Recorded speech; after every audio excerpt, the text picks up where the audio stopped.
Okay, I think I see it now.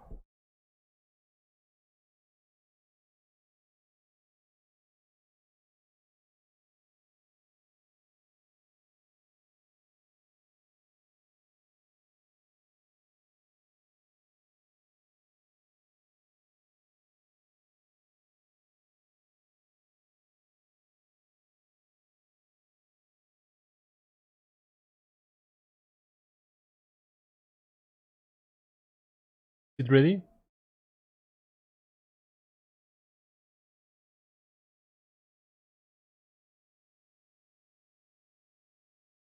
Hey guys, can you hear me?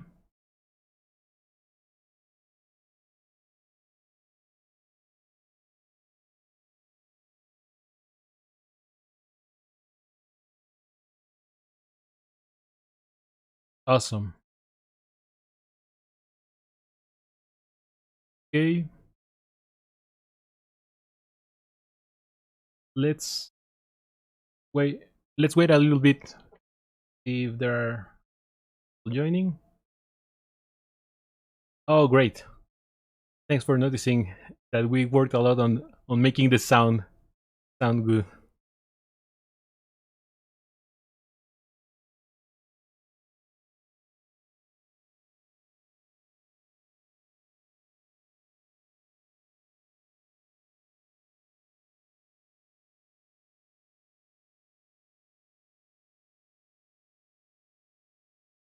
Okay, in the meantime, while more people arrive, we can start by talking about a little bit about the project.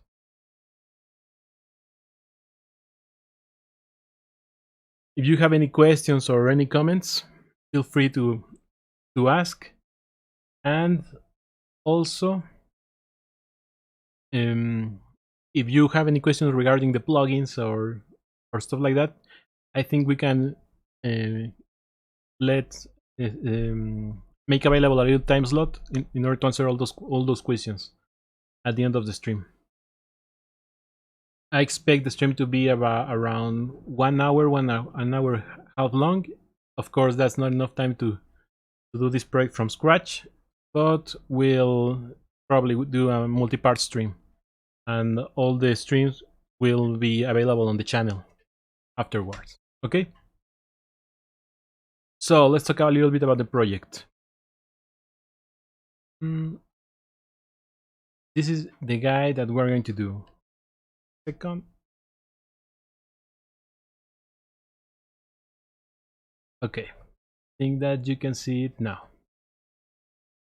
It was my entry to the MeetMat contest, the MeetMat 2 contest, and early this year. I think it was started on January 15, something like that. It took me like a week to do, and the main material that this guy is all about is a Mexican uh, material that is done mainly in Puebla. It's called Talavera. Let me do a little Google search so you can understand what kind of material it is.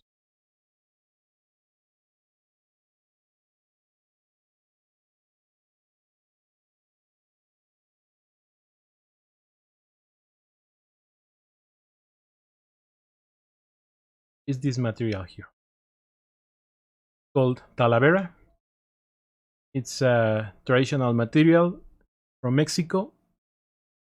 It seems like it's clearly inspired by other materials from around the world. Mainly, there are a lot of similarities with materials from, for example, Portugal. There are some tiles in Portugal, and also some Arabic tiles that look a lot similar. The main difference that I found with these other materials in regard to Talavera is that, as you can see here, for example, I'm not sure if the image on the stream looks good enough, but you can see here the material details are kind of rough, not as fine detailed, but it seems a lot more manually made and irregular, right? Okay, here I have some, let me open some reference I have of the material. Well, second.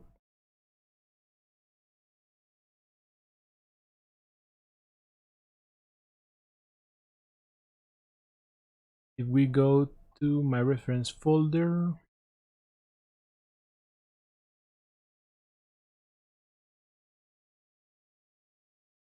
here are some examples. Okay, for example, here you can see all the different types of art style, mainly flowers, some animals, but most of the designs are always flowers. Here is another example of the material. As you can see, the patterns are kind of simple. More if you compare it to some of the details on the Portugal tile, for example. Here are some of the details of how to... This one was an idea of how to arrange the different parts of the material around the body. Then also, while everything is blue, there we have different levels of blue depending of the thickness of the paint over the ceramic. Some patterns, more patterns, images.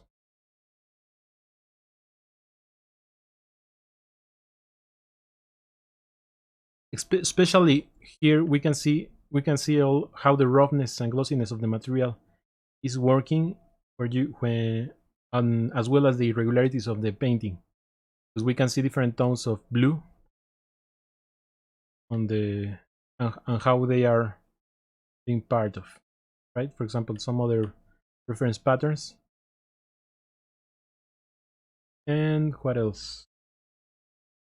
I think this one is it's the image that represents the best how the material actually looks when you have it on your hand. Okay, well, then let's talk a little bit about the guy that we are going to make. Okay, here we can see that we have at least 5 different materials. We have the external coating of the MeetMat, that is the talavera. We have here some kind of I don't remember how it's called in English. In Spanish it's called barro, but it's like the clay material of which the tiles and the figures and the jars that you saw in the pictures is made of. Here we have some jade as well as some metal and wood, and we have some rocks, a carpet, and glass. That's basically all the materials that are part of the project.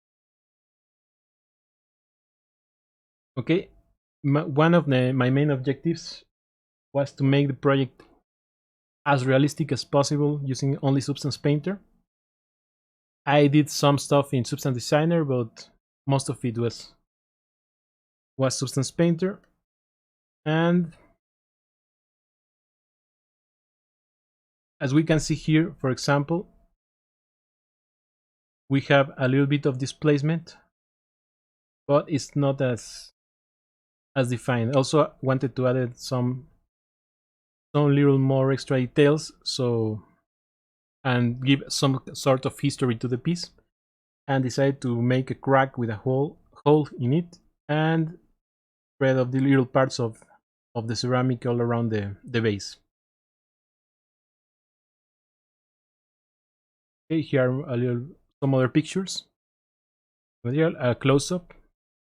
Here in this close-up, I like this close-up mainly because here you can notice a lot of how the roughness and the height variation is working. I'll talk about it in a little bit.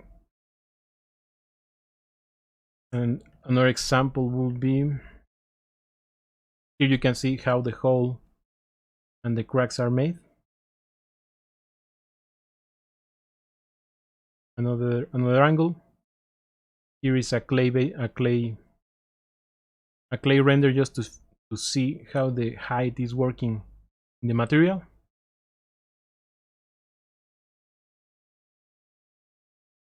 And here is a black background in order to see how the roughness is working. I find it really useful to do this, more because sometimes with all the colors or with a white or grayish color, it's hard to see how the actual roughness is reacting to the lights. Okay. What render engine? Yes, it's Painter building. All of these are rendered in Iray, and not only in Iray, but all of these are also rendered with the Xolotl Studio HDRI from Substance Painter.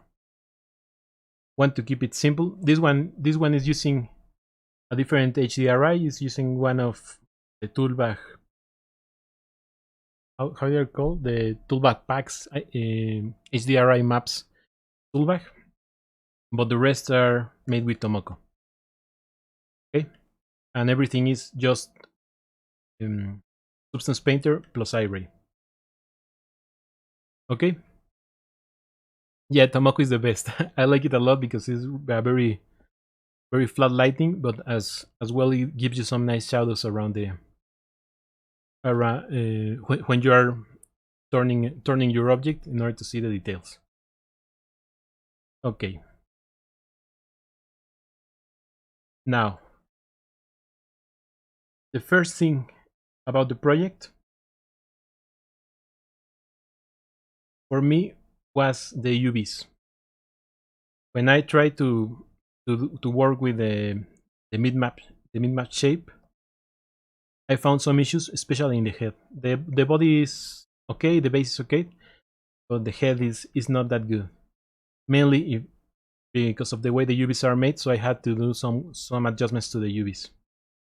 If someone wants to follow along or try it out, I can put them in the description at a later time once we re-upload it. The stream, I can put a link to the MeetMat I use with the altered UVs. What's the issue with the UVs? Okay, let me show you. I open Prism.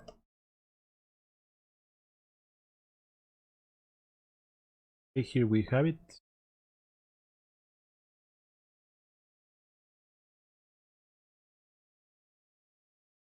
Stream Geo. Okay. This is the actual file you get from Substance Painter, or the one you can download in Substance Share of MeetMat. As you can see, there are two songs that have a lot of issues. The first one is this one that has the blue color, and the second one is all this part that is red. Let me isolate them so we can look it better.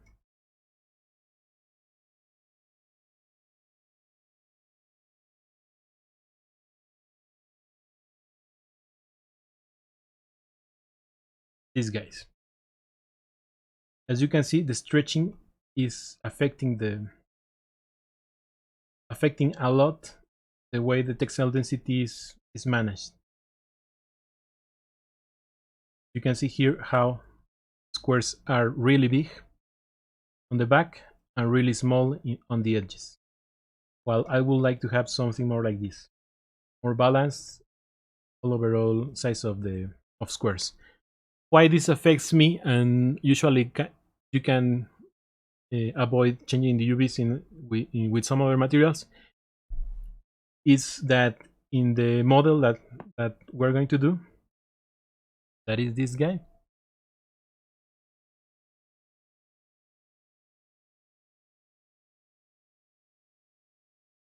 if we check the back, we have a lot of detail on the back, right? And it's exactly the same part that we're having issues here with a bigger squares. That means that even if we are on 2K or 4K, we can have issues of resolution, and you're going to see those, like the texture is getting blurrier on the back, which is not necessarily what we want, more because we are trying to keep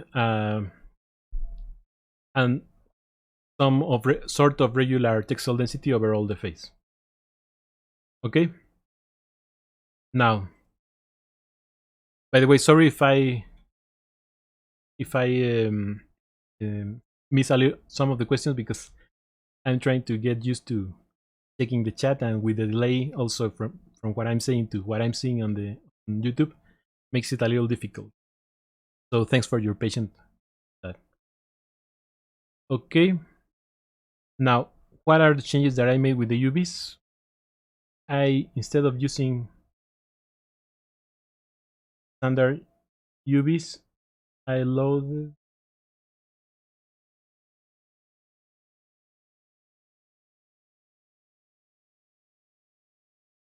I use this guy. Let me isolate again so we can see better how the UVs are done.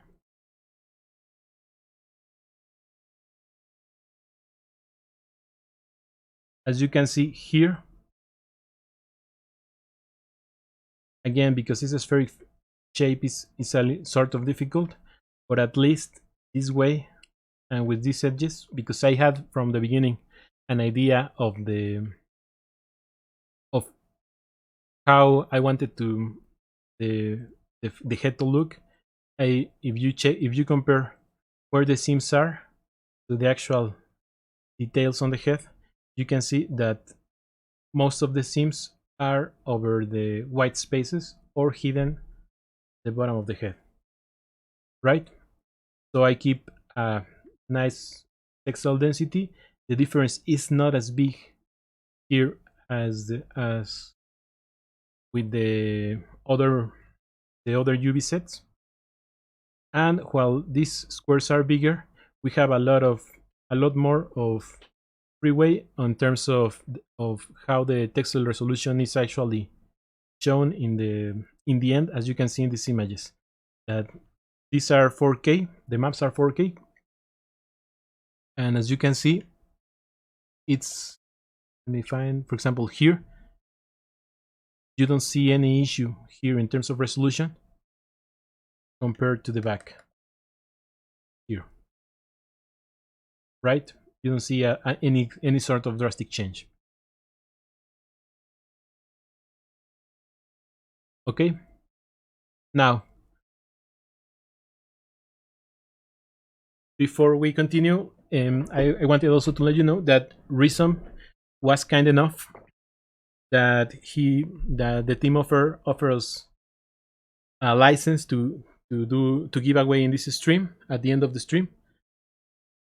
So if you stay here till the end, you might be able to get a free license from Rhythm UV. Okay, it's for me it's an amazing software. Since I started using it, I cannot I cannot use any other tools for UVing other than Rhythm.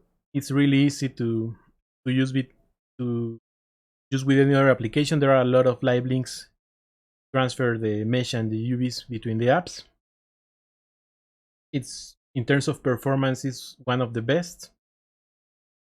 For me, apart from your main DCC tool and obviously Painter or Designer for texturing, the other tools that I will always recommend will be Topogon for retopology and Rhythm for making UVs. Thanks, Carlos. Glad you like the artwork. Yeah, Sergio, definitely is Black Magic Rhythm. The performance and speed is really awesome. And Topagon, yeah, I'm also expecting some news about Topagon 3. I saw that some people are already trying the beta, and I also want to try it, but I don't have it yet. Okay, so just wanted to let you know, guys, that if you stay till the end of the stream, you can have a chance to win one of the one Rhythm license, right?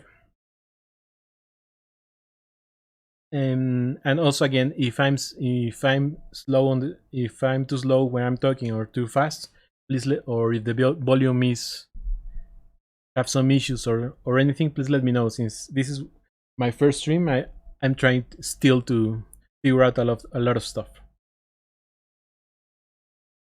Hello, Massimo. Okay, then I think we can, after talking about the UV changes that I made, actually the rest of the, for this case, the rest of the UVs, I think that I left them as default. As you can see here, for example, if we change here to the body, yeah, that's basically the same. And if we go here to the base, well, there's the bottom base, I missed that. Yeah, I think the base is also, yeah, it's basically the same. I think I got rid of the bottom because it doesn't matter at all. Other than that, basically the same. Okay, so let's start by create a new project and in these new UVs.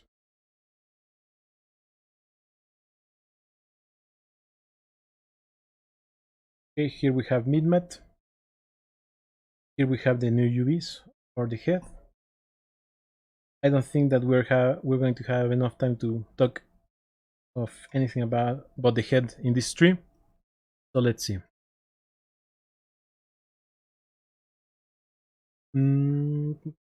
How can we start? Okay, let me show you the finished project just to let you know what we are looking for right now.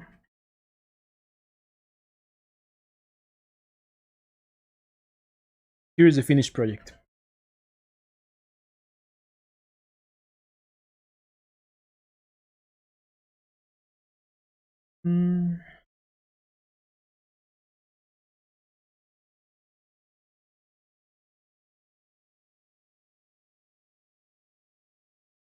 Okay, the first thing that we need to do is to define the different material intersections. Here, for example, what I did was basically have two different, we can forget about the whole right now, but we have two different main material folders. One is the clay one, and the other one is the ceramic called Talavera. And as you can see, if it's a little hard to see, but if we enable the mask, see the mask. Okay, here. If we see the mask of both folders, they are basically the opposite. How I did that? I did that with a fill layer here on the mask and an anchor point. So we can just change here select the elements. For example, if we paint it, well, I don't want to do it here because the project is too heavy, but I'll do it in the new project. But if we select something in this mask, we can see the effect on the other material. So let's set something similar to that in this new project. Okay, for example, let's create folders.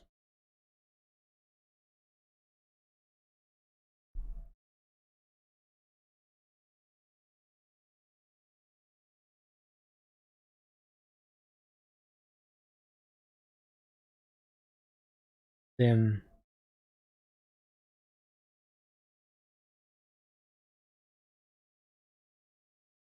here we can create some temporal fill layers.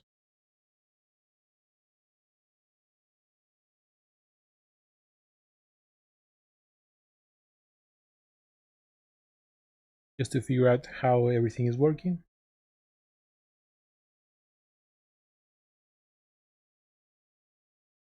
Okay, also, for example, here we can click Alt plus left click and we'll enable on this or disable or all the channels. Or if we click Control, example, oh well, yeah, Alt plus left click, and you can isolate one channel quickly. For example, here we set it to red, the color, and here to blue, for example. Now here we add a black mask, then you have a paint,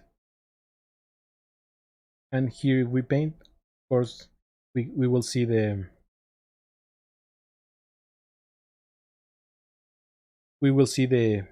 effect of the painting. Okay, on the mask. So now we have an anchor point, and then here again we add a black mask, and then we add a fill, and in the fill here we select anchor points and select that one. Okay, that way.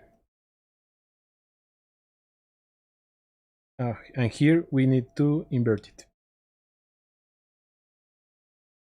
That way, if I paint something here, the other part will be left alone. Okay. Now we can select the parts that are going to be something similar to this, to select the parts that are going to be ceramic and the parts that are going to be actual clay. So this one is going to be ceramic. Let me one. I also like to paint here on a layer or on a paint layer rather than directly on the mask, to have a little more control of and to enable stuff. For example, if I paint it here directly,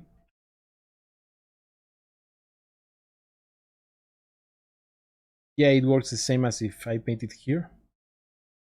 For example, here I can show and hide if I need to have a little more control or to check something, right? So I generally try to avoid painting directly in the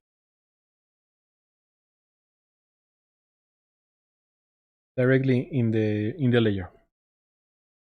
So this is going to be the only parts that are going to be clay. I think they're going to be this one, that is the internal one. Well, and maybe a little bit the edges here, just to get some nice mix on the materials. So it will be something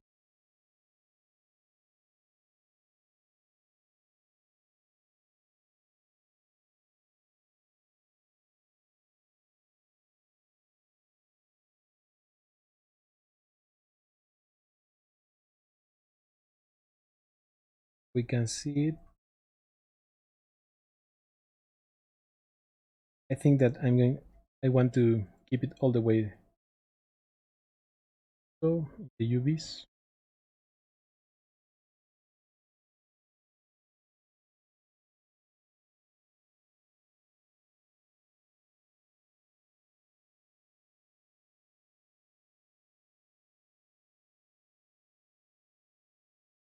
We select a little bit more. Another reason to arrange your own UVs when you know what are you doing with the material is, for example, here, because I knew that this part was I wanted to select it like this. I made it and arranged it this way. That helps, especially when you are talking about, for example, leaves or wood or stuff that actually needs to have a specific flow in the material. Okay, now we see here we have a clean mask between the two materials.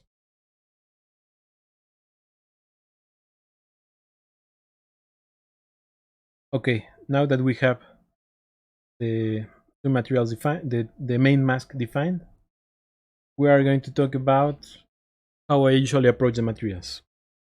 Since I learned how to do materials with Substance Designer first and then Substance Painter, yeah, I usually what I do is always start from height, then I go to roughness, and yes, I add some color just to have a sort of an idea of the look, but I don't care really at this point a lot about the color. More, I care a lot more about the way the light is right into the surface,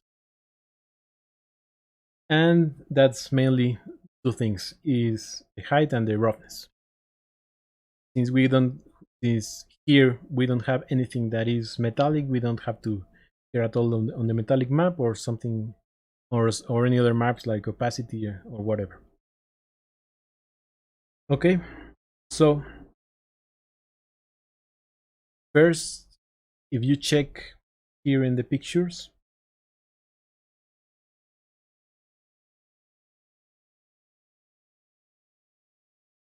you can see that there is a difference in height between the clay and the actual ceramic. So let's do that. I start to first with a folder, height. I usually set blue to the my height folder. I don't need this. I think I don't need this layer anymore. So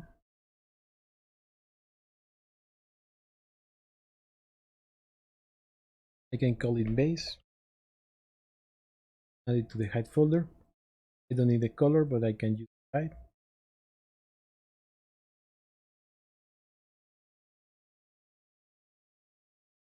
That we can see it here. But I like to work more with the display. We can this and just increase it a little. Let me check.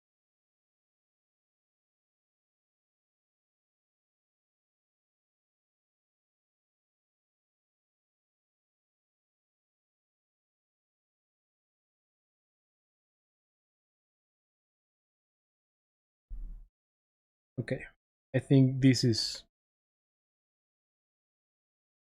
good enough for now. And I also noticed that we need to clean up a little bit more this mask in order to get this edge look.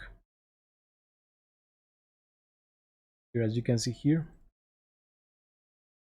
the breaks are in this part. So we also need to select this part of the mask is unmask it.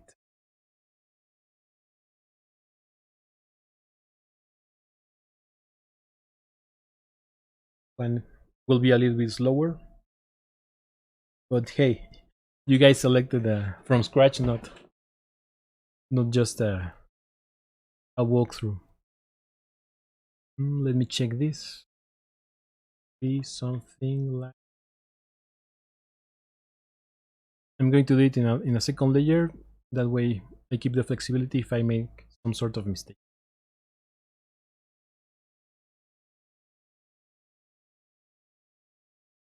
Part. I think, yeah, probably that's good. Good enough. So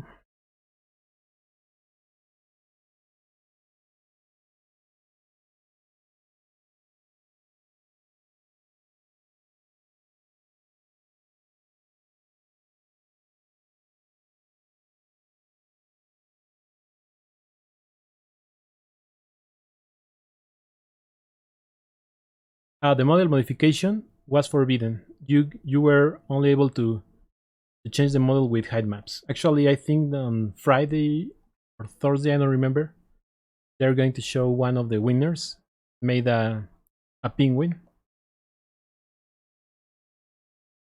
and that penguin is, as far as I know, it's only height maps. I don't know if you check it out, the model in the announcements of the winners.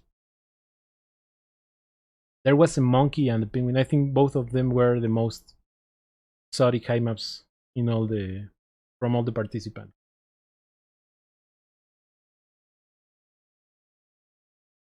I'm not that good in making height maps like that. I will definitely need to do something with ZBrush or similar, and then just import the height map into Painter.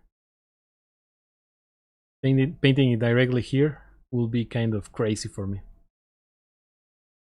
Maybe someday.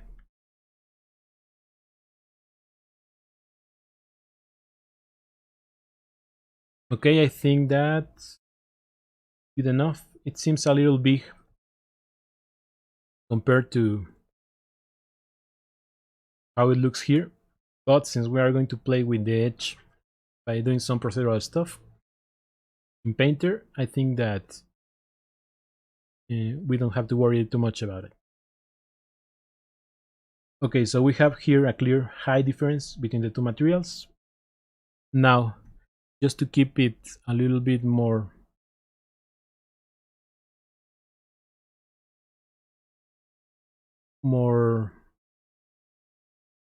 realistic, I'm going to change this color to a reference image that I have it in the two tones. Okay, now let's start with the height map of the Talavera.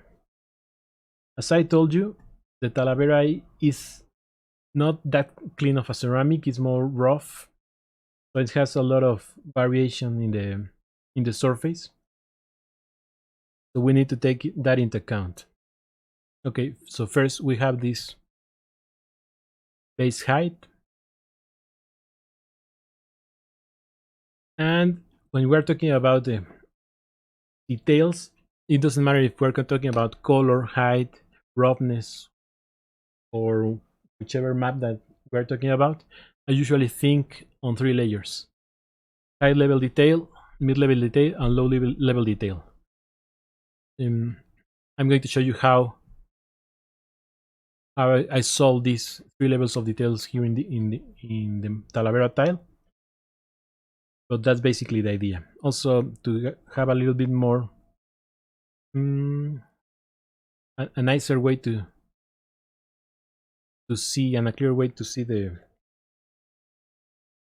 height, let me add a little bit of roughness here. I'm going to kill the roughness temporarily on the clay material, and on the Talavera or ceramic material, let's add a fill layer, temporary fill layer, as a base. That only affects the roughness. Let's go crazy with it. Now I think that you can see better how the light is reacting on the surface.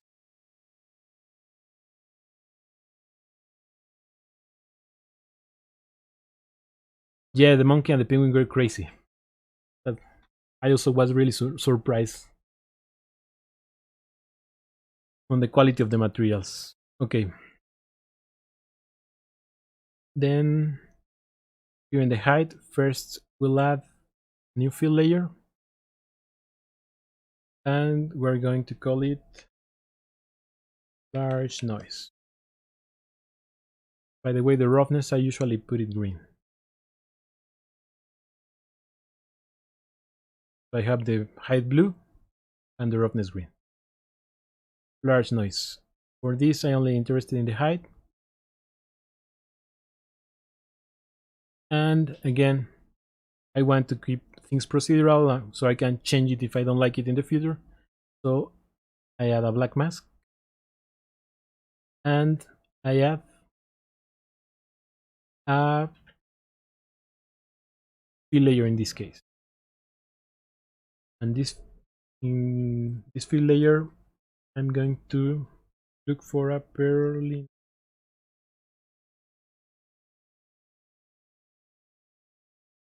I think that we can close texture sets or to have a little bit more space.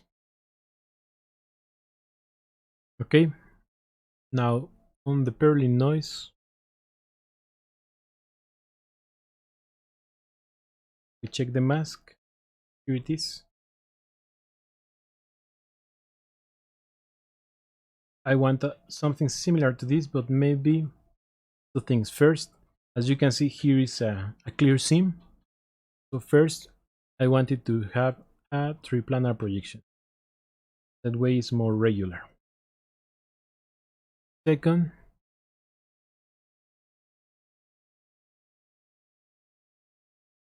I want to have let me adjust the scale. Here maybe these are too small, as if you see the material here. Let's add it to 12. Increase a little bit also order. Maybe something like this.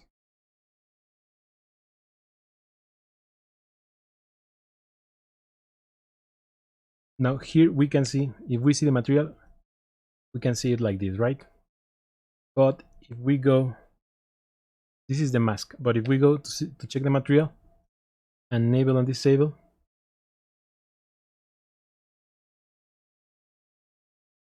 hopefully you are able to see a little bit. Okay, I missed something, and that's just adding a little bit of shape. Okay, now you should be able to see. We can exaggerate it a little bit if we want, but you see how the shape is getting deformed. This sort of detail is one of the parts that are going to make the material to look a little bit more rough, less fine, like the Chinese ceramics or stuff like that, since this is made really by artisans that are not that specialized as, for example, some of the Chinese ceramic guys. But this is too much. Lower it, something like this,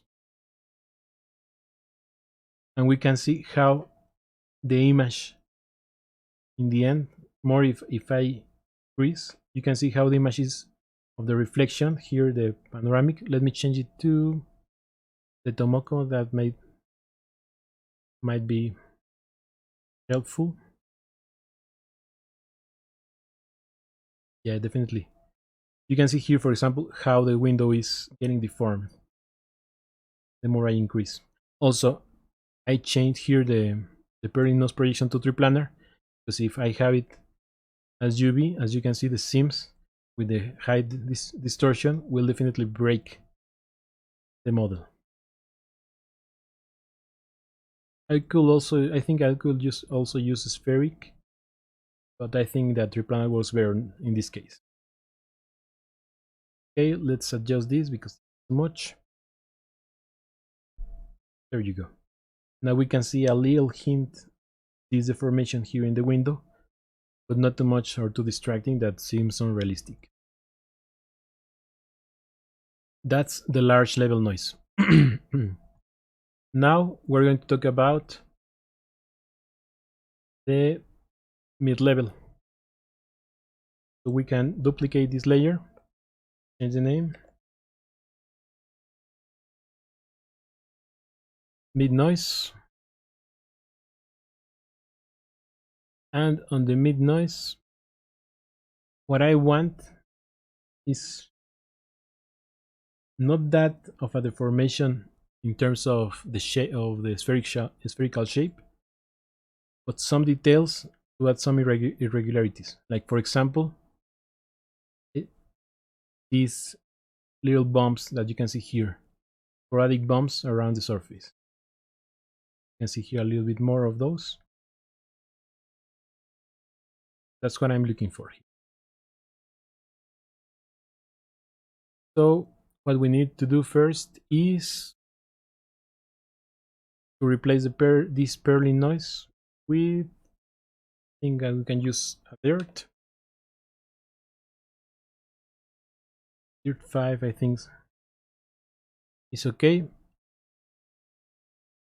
Of course this is too much, so we have, again, in order to avoid breaking the model, we keep it on triplanar. Then we have it, let's change a little bit the balance to reduce the number of bumps, something like this.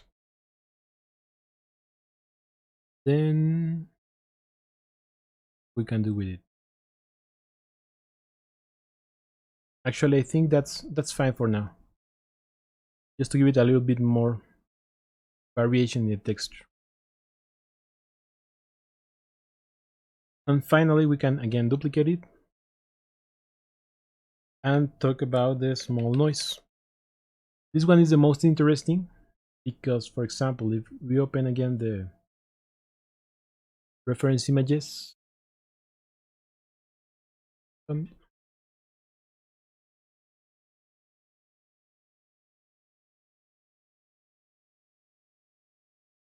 me find it.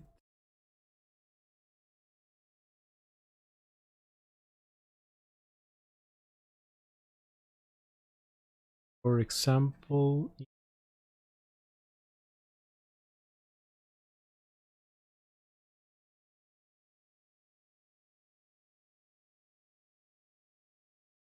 this one, I think that you can see it a little bit. You have the lines are curved, but not in a large way, but more in a more smaller way. Here you can see a little bit of the effect of how the light is reacting, well as here. Let me see if I can find a better one.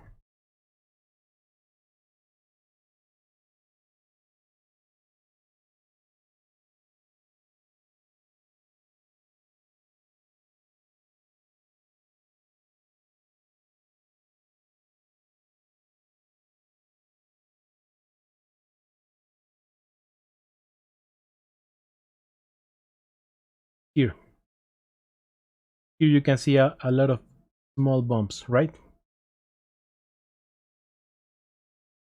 So that's what we're going to try to achieve with the smaller one. Because if we see the reflections here, there are still, even where a little bit wobbly, they are still too clear.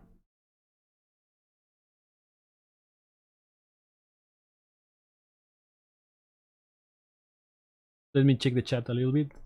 I haven't missed anything.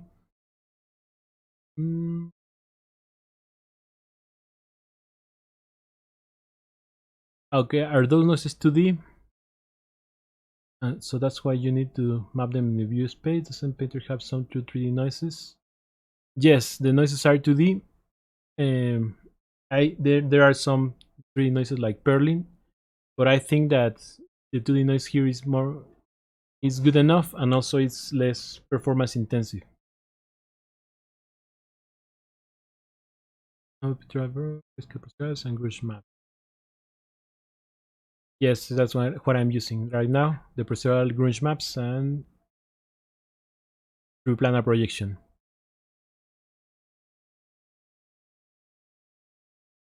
I don't know why the messages are double. Maybe Arthur can check it out. If not, we'll try to figure out later. Okay, now we're talking about the small noise. The small noise is, in this case, is one of my favorite for this kind of breaking these reflections. And what I usually do here is use the moisture noise. because it's extremely it's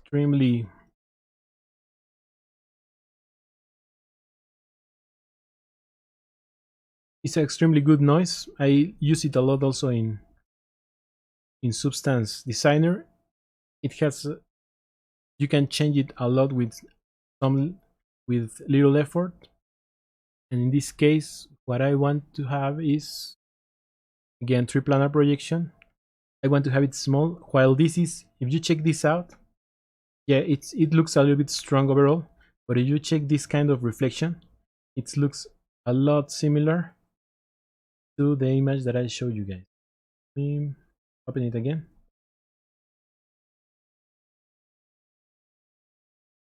You can see how the light is reacting here in this part, and the moisture noise, just by adding, without changing anything, it's almost the same. So now we only need to adjust it a little. So first,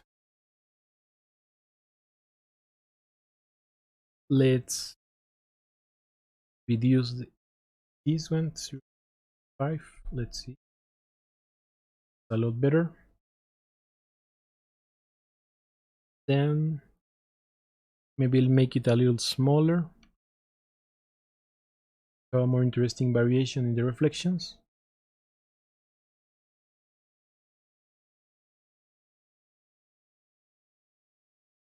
And see if we need to change something else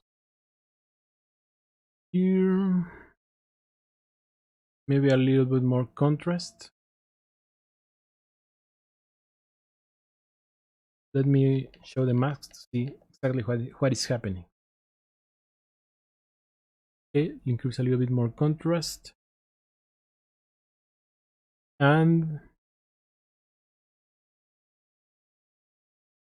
I think that the rest of the parameters are good enough. I think it's still a little bit too strong, because in the end we're talking about ceramic. So let's reduce here the height.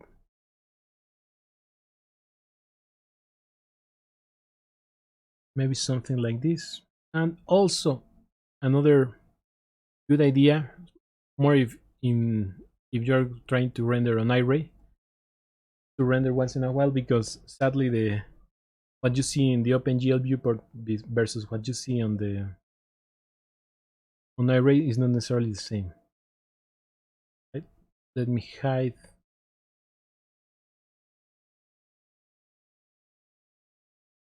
darker in order to remove the noise from for the background colors. And as you can see,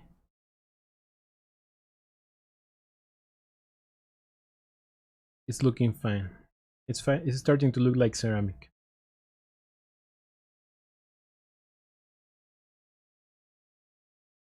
We can see how the images are getting distorted here. The little bumps. And what else? Okay, I think one thing that can help us now is to change the base color to something more similar to the color that we actually want,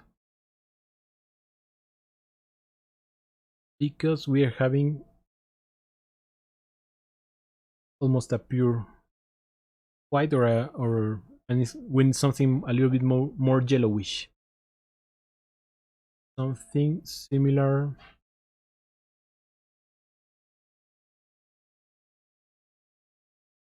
to, let me find an image,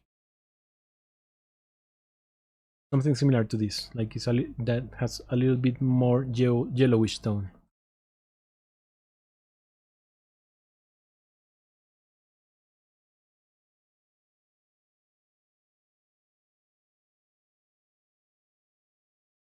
So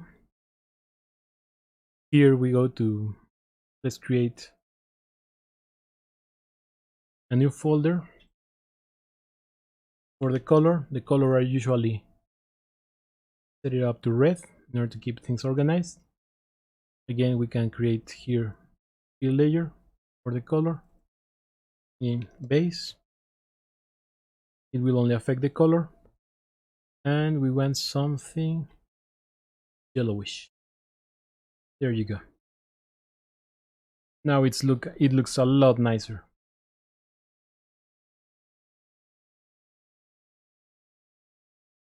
You can see it, right? A lot more similar to the reference.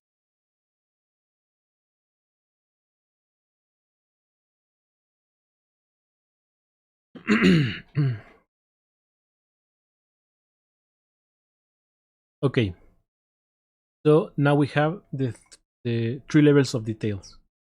We can play with them. We can, in order to what we want. For example, we want to have this small noise a little bit stronger. We can do it, and it still looks good. I think it's a little bit too strong here. Maybe even this, I think it's strong.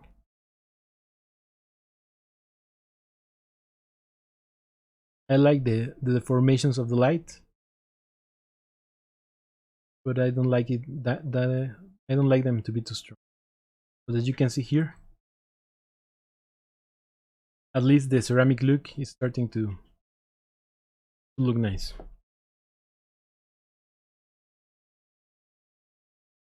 It looks in ivory.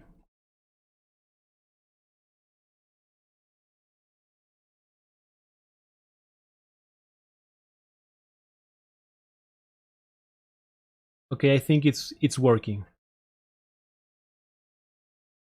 right? And it's a pretty simple setup. All we have is a single color, a crazy and realistic roughness at the moment because we have it full roughness,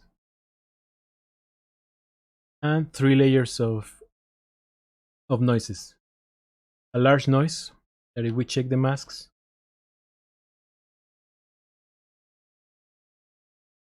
it's just a basic purling noise. A dirt noise that all it does is gives some little bumps. We can play here with the balance.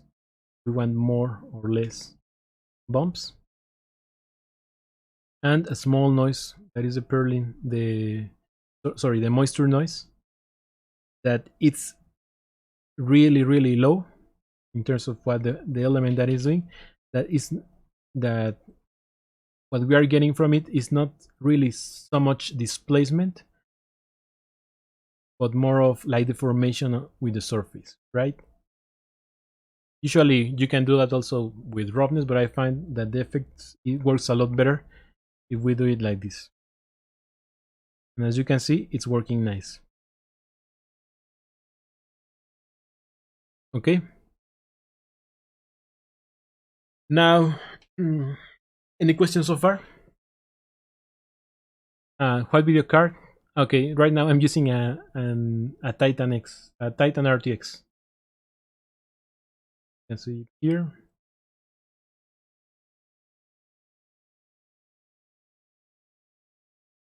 Yeah, a Titan RTX. What else? What else? Any questions so far, or we can go on?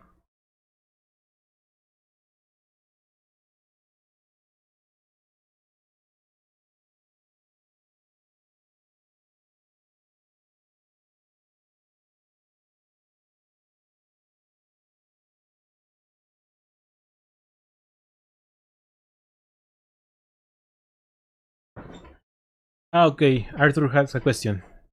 Are you using the panel light to check the spec breaks as a main art direction decision, or you mix it up with the mask settings? Okay, well, really, I do both. I usually, when I'm doing the masks, I usually check the way the mask looks like here, for example, by isolating the mask.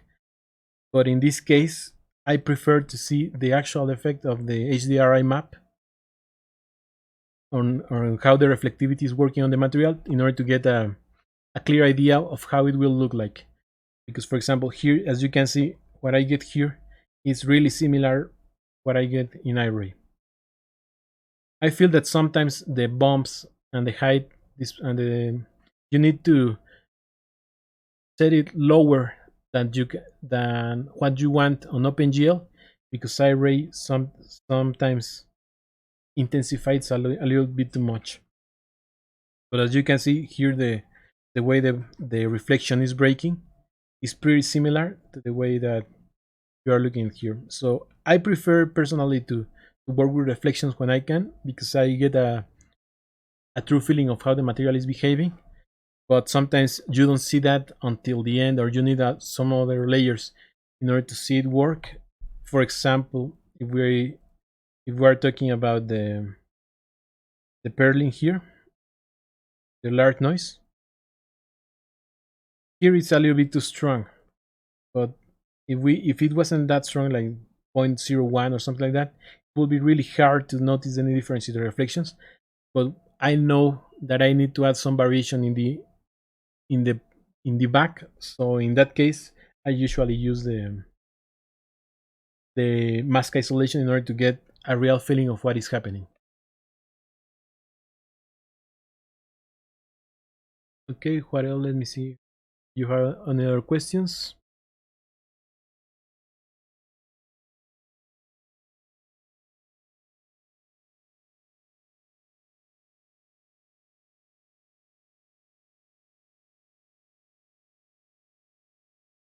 Does the height naturally blend through each layer? Can you clarify the question? I'm not sure I'm understanding it.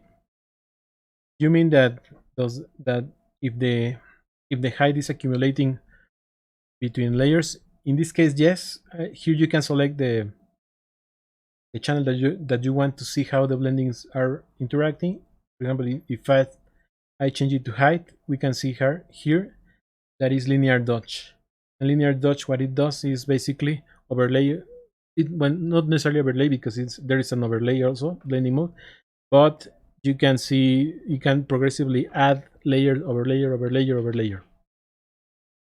It's one of the easiest way to use the heights, but you can definitely change the way the height maps are interacting. For example, with replace, I think we're going to see some usage of replace, for example, especially with normal and height maps. And but there are many ways. There is the substance team released a series of videos in their substance channel in YouTube that explains a lot of how to set these blending methods in order to use them with height maps. Maybe you can check this out. Mm,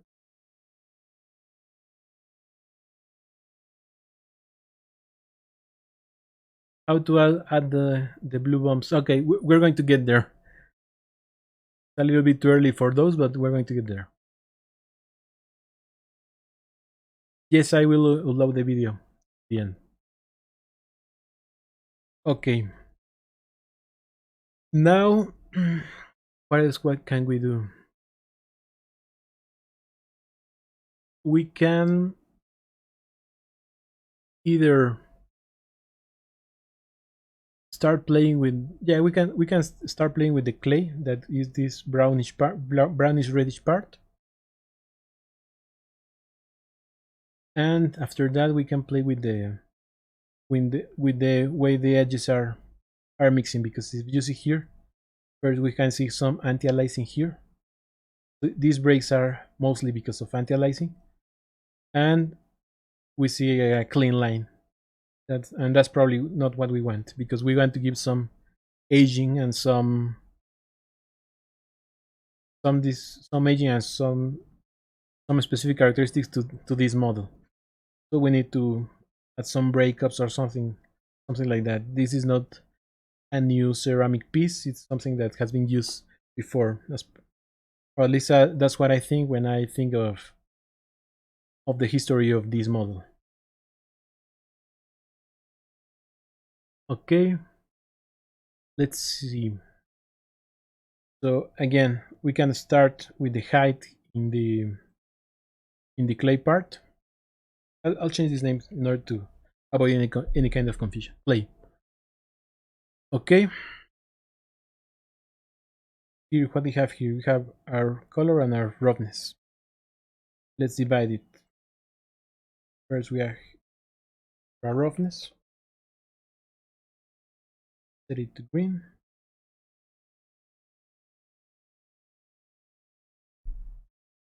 Duplicate this. And add another folder. One is going to be height. Set it to blue. Makes it similarly so it's easier to find. This base copy goes in here. And we set it, name it as base. Now this will be the height. This one, let me duplicate it again. One will be only for roughness. And I'll add another folder, one for color.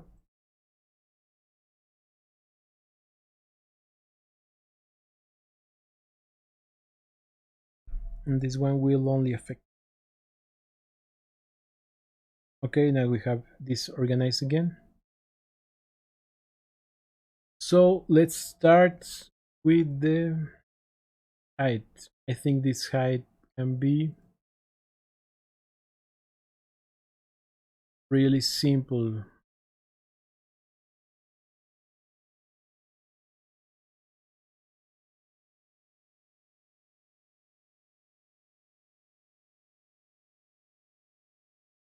Okay, let's check some references that I have here. This is the material that we are trying to create for this part. Here we can see some things. First, there is some sort of varnish that makes it glossier in some parts and darkens the color. Also, there are some bumps here, as you can see. I'll try to zoom it out in order to make it clear. There are some bumps here that you can see that add some extra variation. There is also some yellowish and some greenish tones here in terms of color. And if you can, here is not that noticeable, but there is also some sort of anisotropic height that is going circularly that is defined mainly because of the way these kind of jars are made. I think you can see it better here. The sort of lines. Also here we also have here some color variations, even on the heights, but we can definitely see this circular noise overall. Okay, so let's try to replicate that. Let me see if we can. Well, it will be hard to do.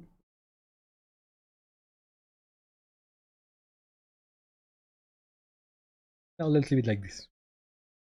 It will be hard to do because we don't have a lot of room to see it clearly. Sadly, we cannot hide parts of the geometry in Painter yet, but we'll make it work. Okay, let's start again with the. We have a flat roughness that will help us see the material better. So we can start now with the height. In this case, I think we need just a little bit of height. Let's go with 5. Now let's add black mask and here first let's add. I think that we can start with some spot. just to give this sort of overall noise. What I want to achieve here is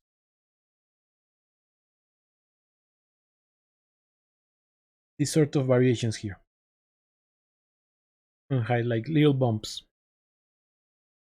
So again, we can see here that the height is breaking the geometry. That's mainly because we need to change it to triplanar again. But when we change it to triplanar, the scale seems a little bit blurrier and bigger than when we went. So we adjust this to 3, make it smaller.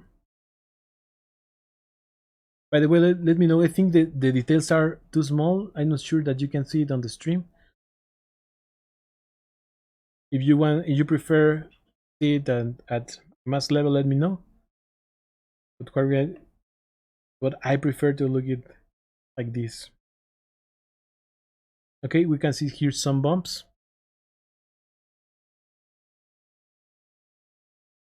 Then I think the balance is fine.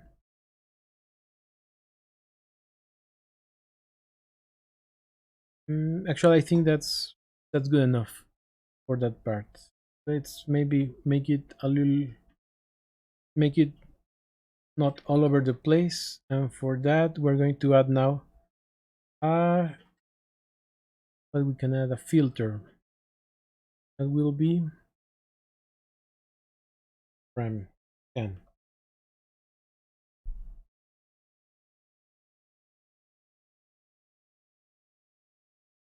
From a scan. Okay. I'm just going to add the contrast, make it more visible, and make it a little bit more rough.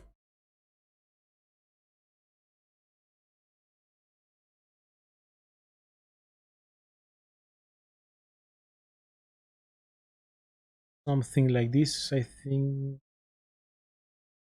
Something like this. That way we have it in some parts, but we don't have it in others. That can help. Now we need to create these circular patterns. Good thing this is also already a sphere, so it's sort of, I think it will be easy. For this, I think that we need a directional noise.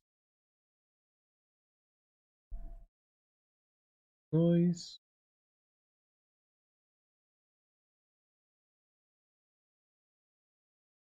think first let's create another fill layer and add the directional noise.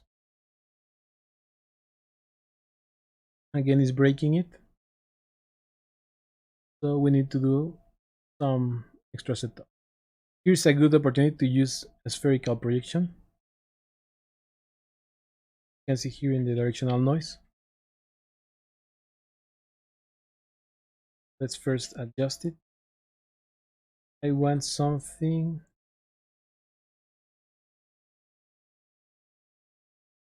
like this.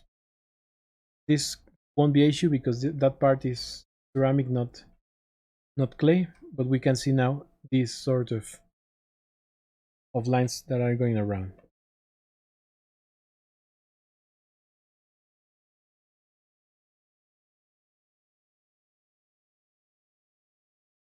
Okay, but now I think we need a more. Now we can really see the directional noise, right? But also I think that we are losing a little bit on the previous effects, so let's change the blending mode of this directional noise to lighten.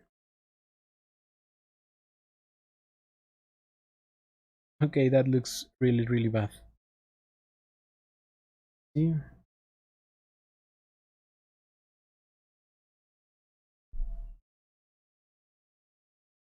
This noise.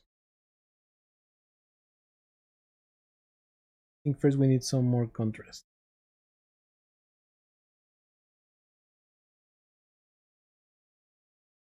I'll hide this for now, just to see what we're actually getting.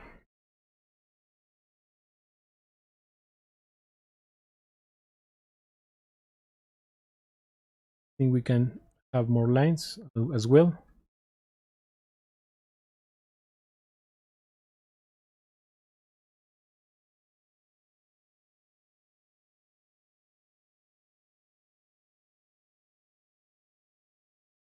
Okay, maybe something like this works better. Yeah, I think it's a little bit too strong, but we can always add something like this. Now we can have these smooth lines. Let's see. This is still too strong. I think we need to lower these ones. Okay, that looks better. Now we have both some of the bumps, like you can see here, and also we have this directional noise that is helping to give the overall shape.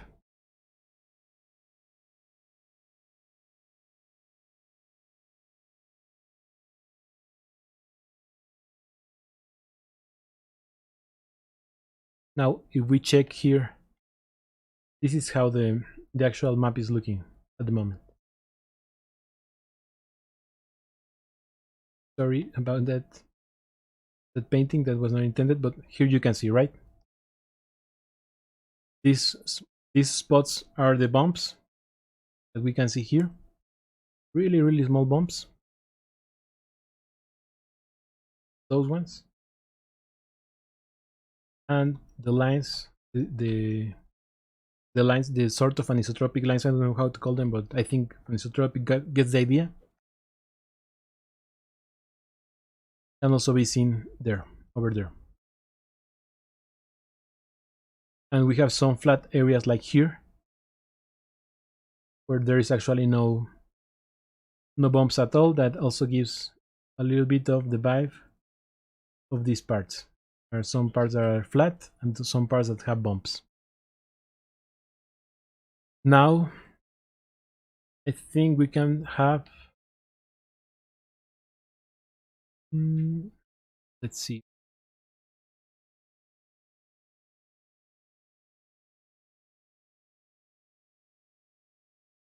Okay, I know. I think we can have another.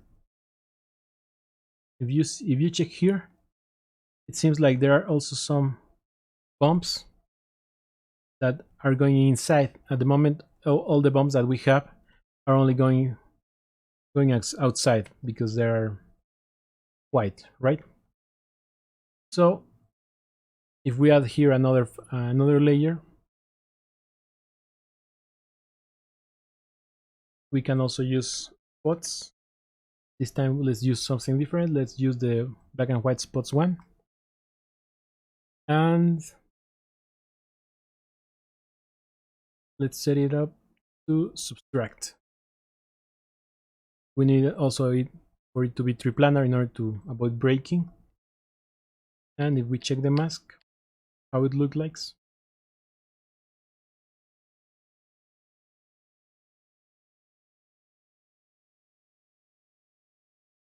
Let me set it to normal in order to see what's happening. We need less, and we need a smaller, something like this, because we don't need too many inside bumps. And let's increase the contrast of something stronger. Maybe we can even go 3 with the scale. You can see it here, right? Now we set it up to subtract. Where is it? Where is it? Subtract, and we enable the other noises.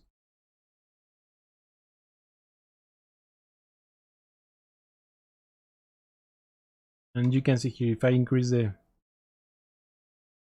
the balance, you can see how it's working, right? We don't need those that much, something like this. So with that, I think we have enough for the overall roughness. Let's check how it looks on iRay. And actually, this height map was one of the most difficult to get right in iRay. Here you can see what I'm telling you. Here you can see that it seems maybe too strong compared to what we see here, right? You can see, I think you can see the difference in the stream. What texture resolution I'm working on? I'm working on 2K right now. I could try work on 4K, but I'm not sure my GPU will handle the streaming plus the Substance Painter.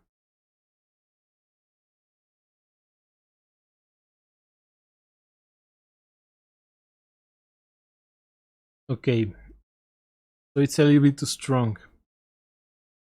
Let's see, what should we fix? Maybe here, can reduce it a little bit. And also, let's play with the strength of this. Something like that, probably. And I assume that this 100 is also too much. Let's check it out.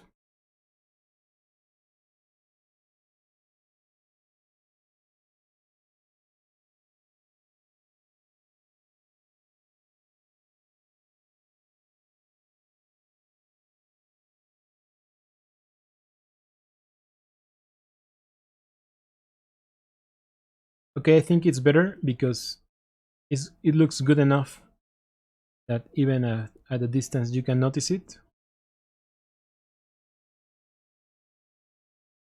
Here I think you can sort of notice it. Also, it will be more visible once we add color.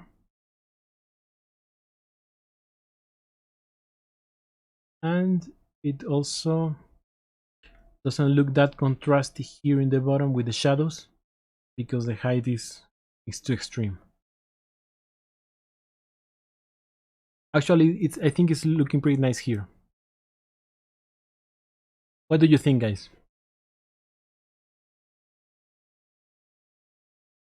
Yeah, definitely the 4K will be a lot more visible because in 2K you can see it a little sort of blurry, but I think it works.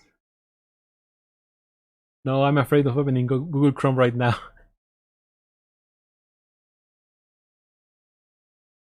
Okay, so what do you guys think about the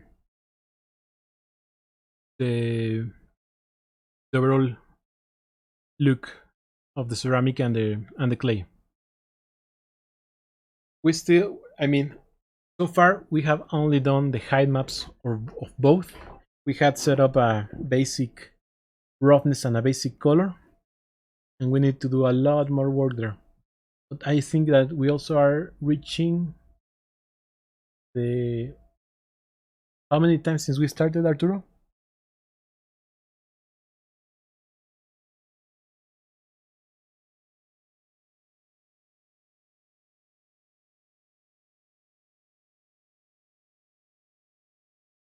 Glad you like it, Carlos.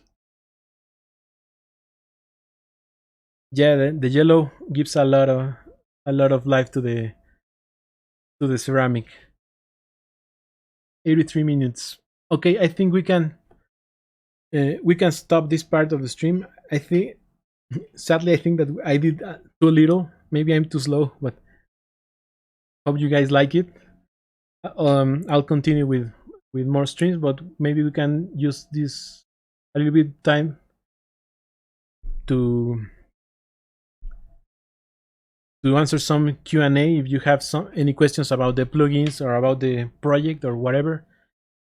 I think that I can help you out, and we can do this Q&A. I mean, while I'm start arranging some of this, I give you some time. to write a message just to know that you are still here to participate in the giveaway of Reason UV. What do you guys think? So please, if you want to participate in the giveaway, right now write a message in the chat so I can see and verify that you are still here. Saying, for example, I want to participate in the giveaway.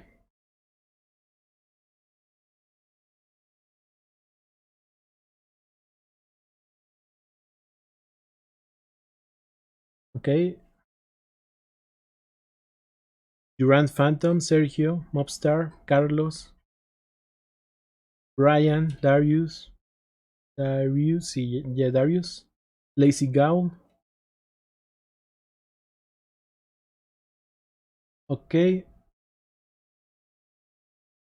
Logan.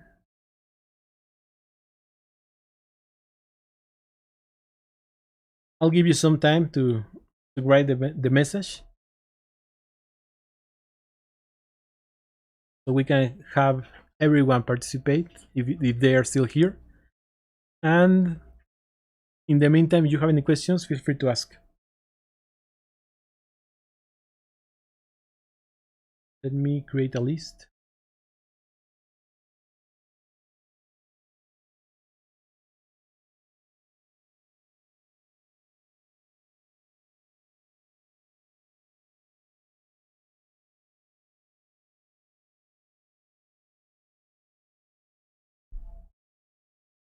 Okay, I'm going to write your names. If you don't see your name, please send a message again so I can be sure that I have every one of you.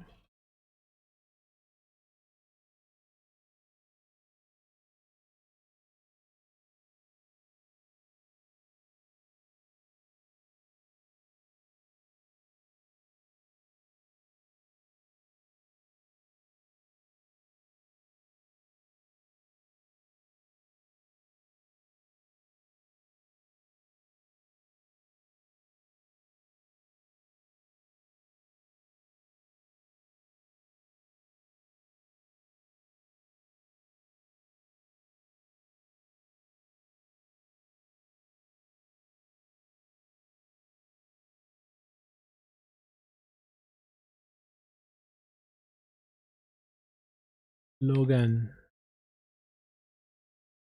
Parts.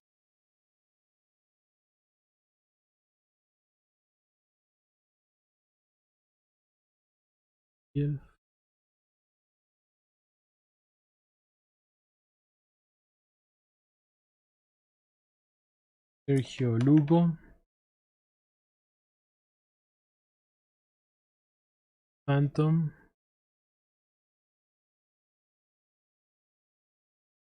De la Rosa.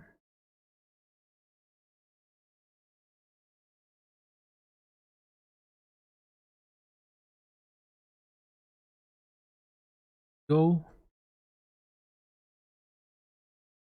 Dino de Design.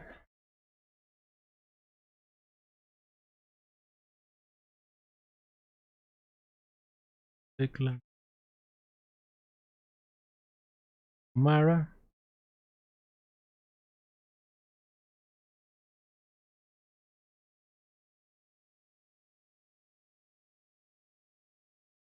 Mind.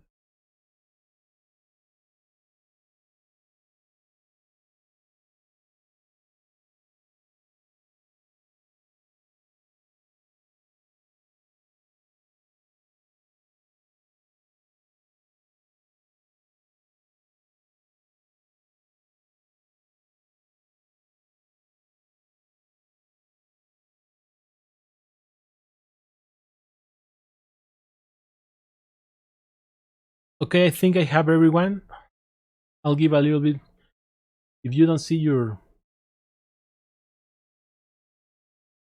name here, let me know. I'll give a little bit more time. In the meantime, I read the questions that are here.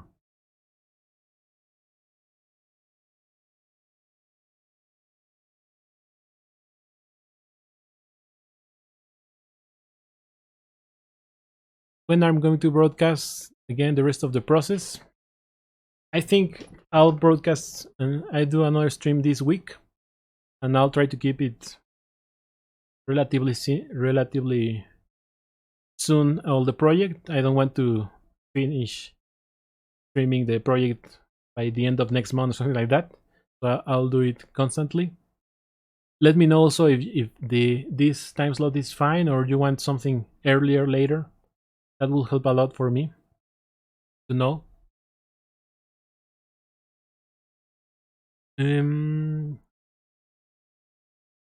Durant Phantom, what's your question? Yeah, probably I'll answer it by the final at the end of the project. But if you ask it right now, I have an idea that I have to emphasize that part. People are typing a new in text stream. Will you suggest to start learning Substance Painter, Designer, or both? Okay, Matricola, as a newbie, ideally I think that it's better if you learn Designer first, because that way you understand how the materials work. In Painter, you can cheat a lot in Painter, mainly because you can use a lot of materials that are already made. You can fix some issues directly in Painter without worrying too much. But if you understand the logic behind how to create materials, how to analyze a material that you see in a reference, the way that you are forced to do it in Designer, and then you migrate that knowledge from Designer to Painter, I think it's really easy to improve a lot very fast. I don't know if that makes sense to you, but for me, that was a better way. I think that in Painter, what you need to learn really is the UI interface, and that's all. The way the materials work and all that. Either you have the knowledge previously, or you need to develop it some other way. And I think the easiest and fastest way to develop the knowledge is using Designer. In Painter, really, it's that's I think that's probably the reason that there are not so many tutorials about Painter, because it's hard to find a tutorial that makes sense to you if depending on the knowledge that you have. Most of the tutorials online that I've seen, paid or free or on YouTube or whatever, of Painter are introductory tutorials that, like, here is how you use a brush, here how you use layers, here are the blending modes and stuff like that, but not really anything else. Tharso, I missed you. Sorry about that. Let me add you. Tharso.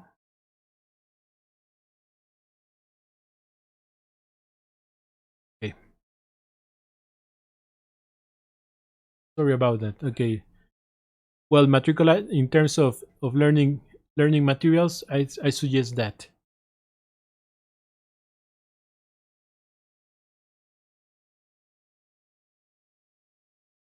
You should put a link. I think the tweet has a link. What if I respond right? Okay, Declan. Let me remove you then.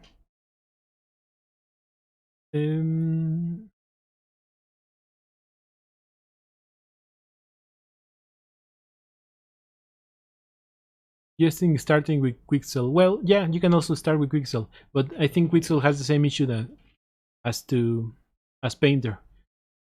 It's better if you understand how materials work first, and then you can improve a lot and really fast with Pixel Mixer or with Substance Painter or Alchemist or whatever other tool that you find useful. But the most important part is that you know and understand what maps do and how to use them. What else?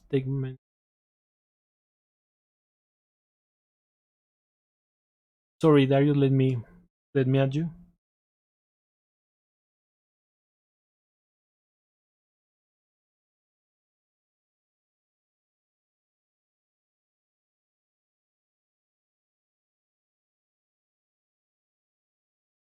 Okay.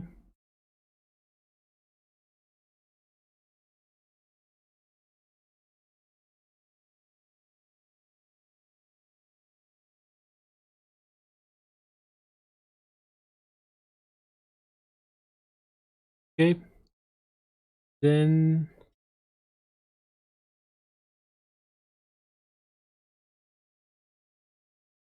there's the age. Sorry about that. Logan. I'm in Instagram. Yes, I'm in Instagram. My Instagram handle is, let me check. Okay, I think Arturo already added. Okay.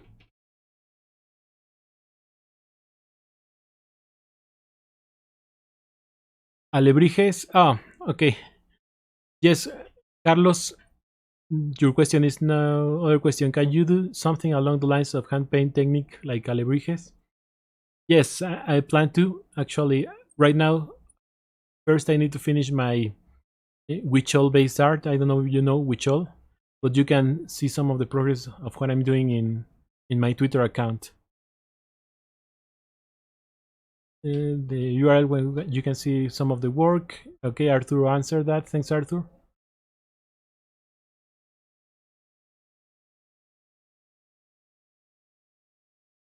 Lucas, okay.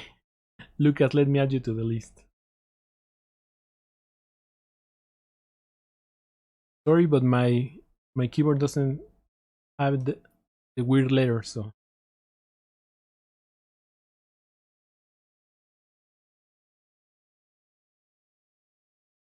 I hope it's right. Okay, there you are. Then we have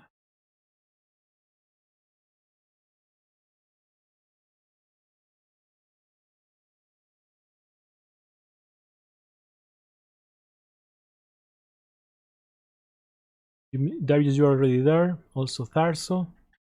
Lucas is there.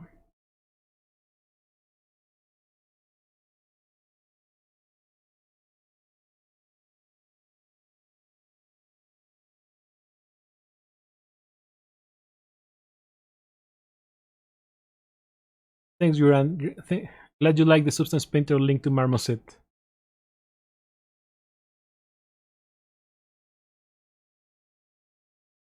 Good web resources. Logan, if you are willing to use to pay for them, there are Josh Lynch and what's the name of the other guy? The ones from Destiny.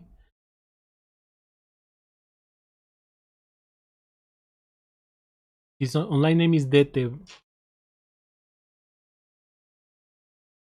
Well, I'll let you know the if you can send me a tweet, Logan, and I'll link you some resources that I think that are pretty useful when you are starting to learn both designer and painter. Indigo Perez, I can add you. Indi Perez. Gurai. Sorry if I'm butchering your names. Sergio, Carlos de la Rosa.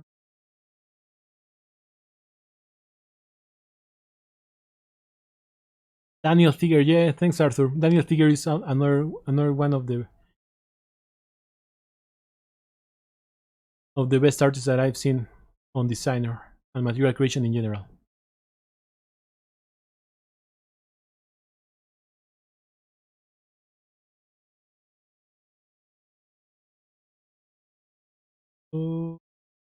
Okay. Okay, I think that that's everyone. So let's see. Have this website. So let me pick some random names. Let me test it out.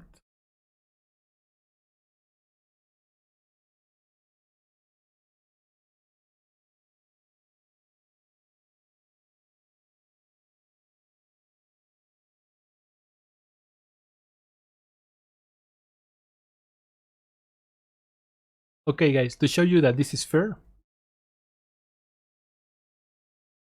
how many of you are? 1, 2, 5, 6,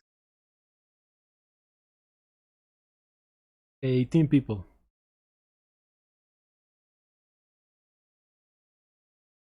Here are everyone. Just copy it.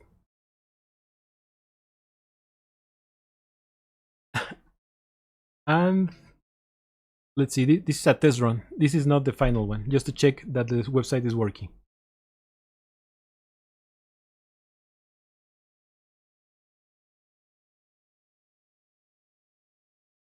Okay, it seems it's working fine. Let's do a full refresh just to avoid any issues. And let's go.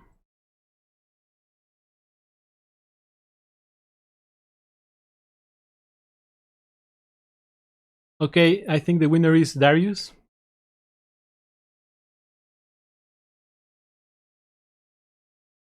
Yeah, sorry about that, Jan. And actually, the reason guys were cool enough to allow me to give a second license. So let's do one more. What do you guys think? One more?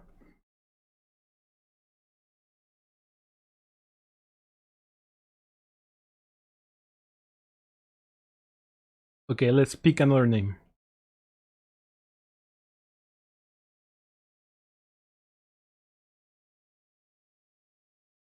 Mobstar is the second winner. Okay? Thank you guys for being here. For the winners, just contact me via Twitter, please. Well, let me see. I don't know if I can send you a private message or something like this here.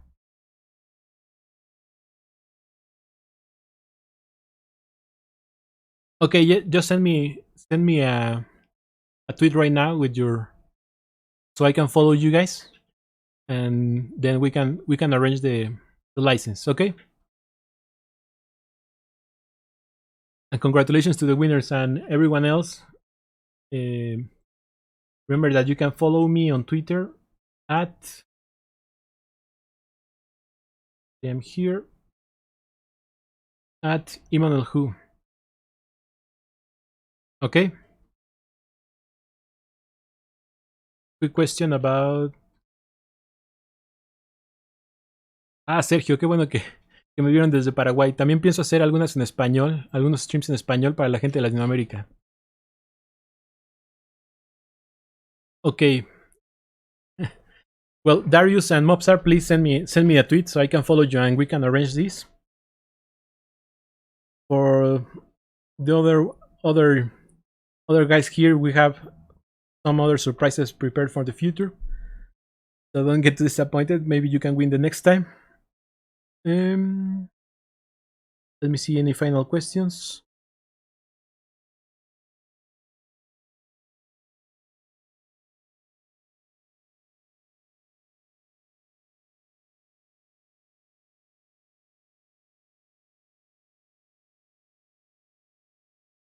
The live link, yes, I'm still developing and giving updates.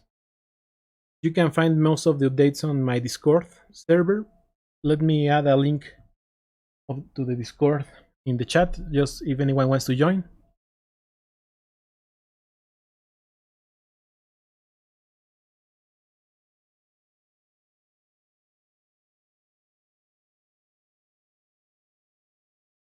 And well, you can follow me on Twitter or contact me via the Discord.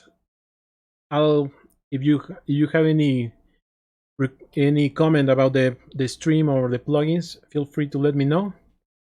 I also like to hear some feedback.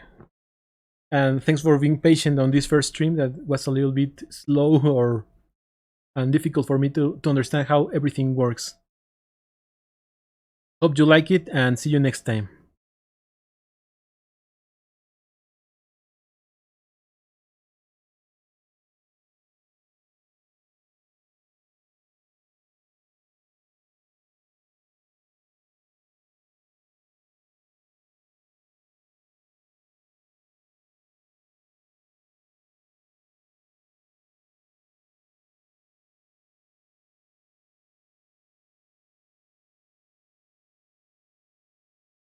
Bye everyone, stay safe and have a great day.